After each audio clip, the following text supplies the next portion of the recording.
ഇപ്പോൾ കോൺഗ്രസ് പാർട്ടി ഇപ്പോൾ അതിൻ്റെ സംഘടനാ പ്രവർത്തനങ്ങൾ ശക്തിപ്പെടുത്താൻ തീരുമാനിക്കുകയാണ്. ജനസമ്പർക്ക പരിപാടികൾ ആവിഷ്കരിച്ചിട്ടുണ്ട്.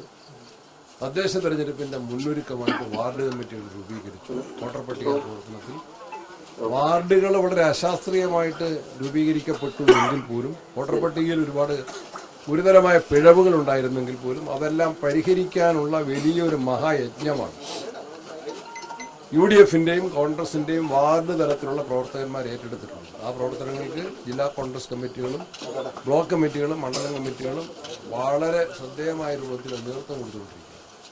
അതാണ് ഒന്നാമത്തെ ടാർഗറ്റ്. അതങ്ങ് നടക്കട്ടെ. ഇത് കഴിഞ്ഞ് ഇലക്ഷൻ പ്രഖ്യാപിക്കട്ടെ. ഗൃഹസമ്പർക്ക പരിപാടി 29, 30, 31 ആഗസ്റ്റ് 29, 30, 31 സെപ്റ്റംബർ 1, 2 കേരളത്തിലെ എല്ലാ വീടുകളിലും കോൺഗ്രസ് പ്രവർത്തകര്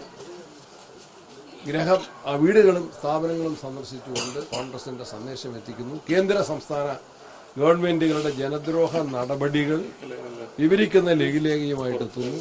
പാർട്ടി പ്രവർത്തനത്തിന് ചെറിയൊരു സാമ്പത്തിക സഹായം കൂടി ഞങ്ങൾ അഭ്യർത്ഥിക്കുന്നു. ആ പ്രവർത്തനങ്ങളുടെ മുന്നൊരുക്കത്തിലാണ്. ഇന്നലെ കണ്ണൂരിൽ മലപ്പുറത്തും യോഗം ചേർന്നു. ഇന്ന് പാലക്കാട്ടും തൃശ്ശൂരിലും യോഗം ചേർന്നു. ഇടുക്കിയിലും യോഗം.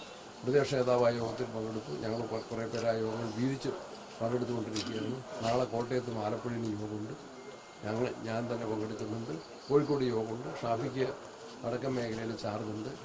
എല്ലാ തലത്തിലും സംഘടനാ പ്രവർത്തനം ഊർജ്ജസ്വലമാക്കാനും ജനങ്ങളുടെ പ്രയാസങ്ങളും ദുരിതങ്ങളും ഇന്ന് കൂടിക്കൂടി വരികയാണ്. ആ മേഖലകളെല്ലാം ജനകീയ പ്രശ്നങ്ങളിൽ ജനങ്ങൾക്കൊപ്പം നിന്ന് സമരമുഖത്തും അതേപോലെ തന്നെ സംഘടനാ ശാക്തീകരണ പ്രവർത്തനങ്ങളിലും ഞങ്ങൾ ശ്രദ്ധ കേന്ദ്രീകരിക്കുന്നു.